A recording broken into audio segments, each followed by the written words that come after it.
Hey gang, AV here. Welcome to my review of the Boss Fight Studios Vitruvian Hacks Series 2 Stheno, the Fallen Necromancer. Here she is in the packaging. As you can see, she is a carded figure with the figure and her accessories visible there in the bubble and some original artwork there on the left hand side. Flipping it over on the back, you can see the other figures that were also available in this particular wave, as well as the file card there on the left. If you'd like to read it, feel free to pause the video and do so now. All right, that being said, let's open her up. You do so by just folding this flap over here on the right, sliding the card out, and her contents tray should come out right after that. Now, I'm actually a little excited about this figure because I missed her the first time around. And even though this is not a typical repaint, it's still nice to get a second chance at a character that you missed the first time around. So, her story has continued since her first release. If you're unaware, I do believe she is Medusa's sister.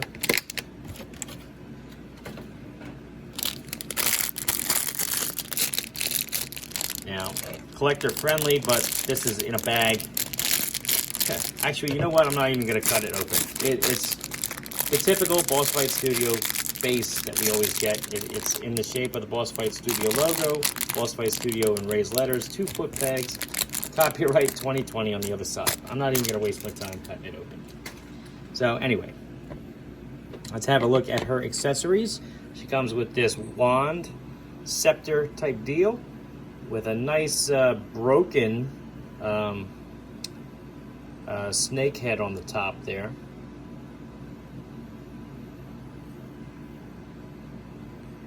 Painted wraps around the handle. She has a gold knife. I do believe that we got knives very similar to this in the Series 1 Gorgon figures. She has 2 alternate hands. These have just 2 fingers out instead of all 4 splayed. And then this one has a slightly different pose, almost like she's casting spells with these, which is pretty cool. These hinge up and down. A little stiff on mine. I don't want to bend the fingers, but yeah, you can see the peg does bend up and down. There you have it. And this one is in and out. All right. Yeah, this one's in and out. So alternate hinge articulation for the 2 splayed hands, the 2 sorcery casting hands. She has an alternate head here, which is in very colorful wraps. Her eyes glow a nice red. Coming through there. Painted all the way around. Very nice sculpt on these. It does look like bandages. Very cool. Now the figure herself, this snake is her last accessory. Obviously fits around her shoulder. Sculpted to fit that way. Would not look right if you put this down on its own. And it is not bendable, unfortunately. But purple painted mouth there. But the fangs are picked out in paint. Eyes are picked out in paint. Very nice painted detail. And it does have a texture on it for like the scales and whatnot. Very cool. Different color for the underbelly. Did a good job on that. And here's the figure herself. As you can see, very attractive. She's got her snake hair tied back, as you can see, with a gold band. Very little color on her, but it's enough. So you have purple here, a little bit, I guess we call that a bronze tie there underneath her tunic. Very cool. All right. So her head is on a barbell joint. She's not going to be able to look up very much because of the sculpt of the hair, obviously. She can look down. She can tilt from side to side, get a lot of expression out of her. And a 360 is possible, but it's greatly hindered by her hair. Arms can do a full 360. They can go up about this high, which is awesome. Nothing at the bicep. Elbows can bend a little over 90 degrees and rotate all the way around. Hands twist all the way around, and this particular set of hands has a, it's tough to see with her gauntlets on. I believe that yes, they bend up and down. There you go. She has a upper, oh wait, hold on.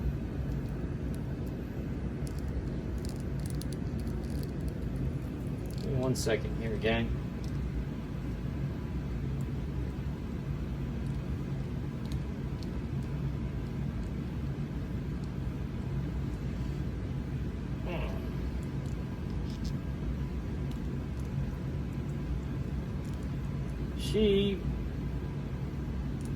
She should have, she has an upper diaphragm joint. I can feel it moving, but it does not feel the same way that they typically feel on Boss Fight Studio female figures. Huh. It should pop right off too, but it's not popping off for me. I wonder if the, oh, okay. Maybe it's just tight. Let me see. 1 second. Come on now. Yeah, that's not popping off for me. That's odd because this is a Hax figure. She should have Hax parts.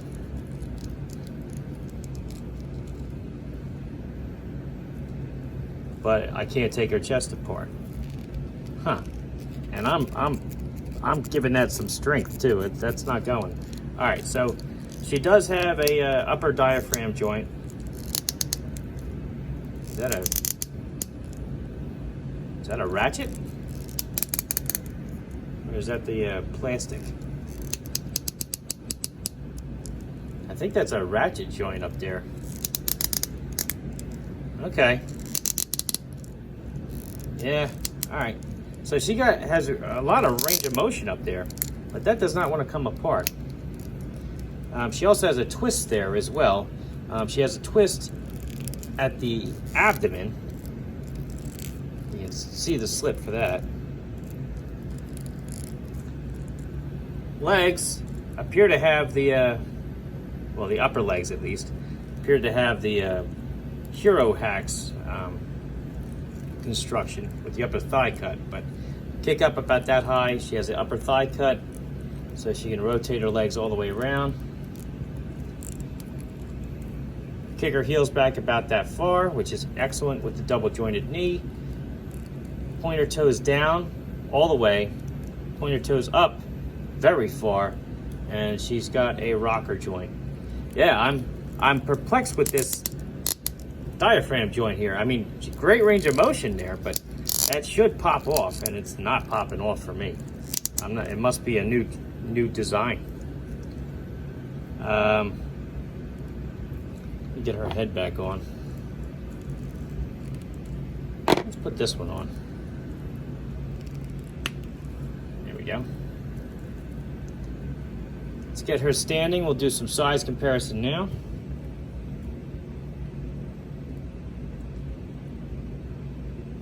Come on. This is not going to be easy. Bear with me here. All right. Now, the figure can stand just fine on her own. It's my terrain. It's the backdrop I have here. Figures just have a tough time standing on it. So anyway, here she is next to a vintage G.I. Joe figure, 1982 Snake Eyes. As you can see, She is noticeably taller. That's because she's a 4-inch figure, whereas he's a 3 3/4 inch. Same is true for the Vintage Collection line, Star Wars figures. Even though they're new, they're also 3 3/4 inches tall, whereas she is a 6-inch, or I'm sorry, 4-inch. Here she is next to a more modern G.I. Joe figure, the Dollar General Cobra Trooper. Much closer in scale to him. Here she is with a Boss Fight Studio male counterpart. The red Knight blank I use in my reviews for size comparison. Here she is next to a Marvel Universe Captain America and Master Chief. All in all, it's a cool figure. I'm just perplexed by that diaphragm joint.